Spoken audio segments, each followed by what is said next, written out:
Leçon de l'école du sabbat, lundi 13 novembre 2023. La méthode et la réponse de Jésus. La méthode et la réponse de Jésus. La Bible dit que le docteur de la loi voulait éprouver Jésus, mais Jésus connaissait ses intentions.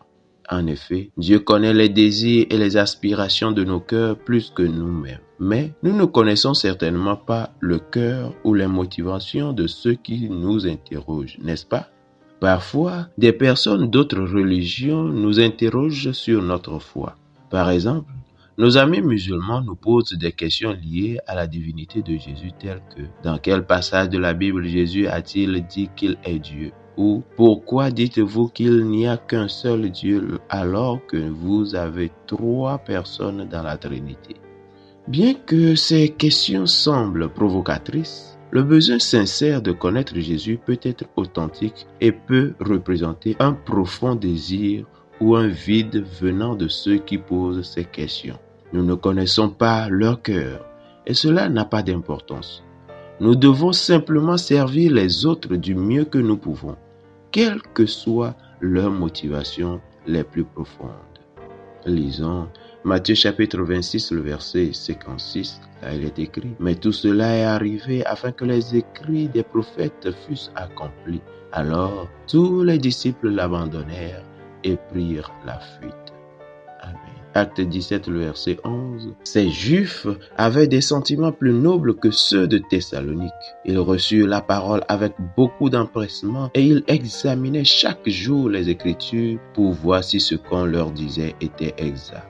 Amen. 1 Corinthiens 15, le verset 3. Je vous ai enseigné avant tout, comme je l'avais aussi reçu, que Christ est mort pour nos péchés, selon les Écritures. Amen. 2 Timothée 3, le verset 16. Toute écriture est inspirée de Dieu et utile pour enseigner, pour convaincre, pour corriger, pour instruire dans la justice. Amen. Comment ces versets nous aident-ils à comprendre la réponse de Jésus au docteur de la loi dans Luc 10, le verset 26, où il est écrit, Jésus lui dit, « Qu'est-il écrit dans la loi? Qui lis-tu? » Amen. Parfois, nous avons besoin des réponses, mais ne faisons rien pour les trouver par nous-mêmes. Jésus dit, « Qu'est-il écrit dans la loi? Qui lis-tu » Luc 10, le verset 26. Jésus souligna un aspect très important de l'apprentissage. Au lieu d'écouter seulement ce que les autres ont à nous dire, nous devons aussi lire les Écritures, la parole de Dieu, par nous-mêmes. Les réponses y sont déjà inscrites et le Saint-Esprit œuvre dans nos cœurs pour nous faire comprendre ce que nous devons faire. Dieu nous a donné sa parole. Nous pouvons y trouver toute la vérité à connaître sur la façon dont nous sommes censés vivre, la façon dont nous sommes censés traiter les autres et la façon dont nous pouvons hériter la vie éternelle. Bien sûr, les enseignants et les pasteurs ont un rôle à jouer, mais en fin de compte, nous devons aller à la Bible pour étudier les vérités clés. Je cite, « Ta parole est une lampe à mes pieds et une lumière sur mon sentier. » Fin de citation, Psaume 119, le verset 105. Ce verset n'est pas juste un poème, c'est une vérité sacrée qui indique l'importance de la parole de Dieu pour le croyant. Jésus, la parole de Dieu faite chair, dirigeait toujours les gens vers la parole écrite.